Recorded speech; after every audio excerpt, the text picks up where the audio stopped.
بسم الله الرحمن الرحيم. هو القصص الحق وما من إله إلا الله وإن الله لهو العزيز الحكيم.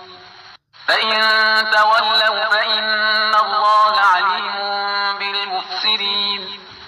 قل يا أهل الكتاب تعالوا إلى كلمة سواء بيننا وبينكم ألا نعبد إلا الله ولا نشرك به شيئا ولا يتخذ بعضنا بعضا أربابا من دون الله. فإن تولوا فقولوا اشهدوا بأننا مسلمون. يا أهل الكتاب لم تحاجون في إبراهيم وما أنزلت التوراة والإنجيل إلا من بعده أفلا تعقلون. ها أنتم هؤلاء حاججتم فيما لكم به علم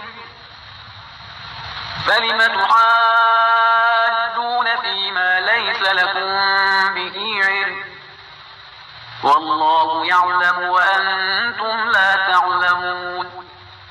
ما كان إبراهيم يهوديا ولا نصرانيا ولكن كان حنيفا مسلما وما كان من المشركين. إن أولى الناس بإبراهيم للذين اتبعوه وهذا النبي والذين آمنوا والله ولي المؤمنين.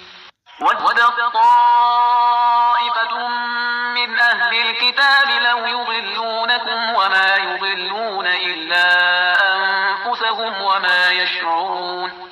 يا أهل الكتاب لم تكفرون بآيات الله وأنتم تشهدون. صدق الله العلي العظيم.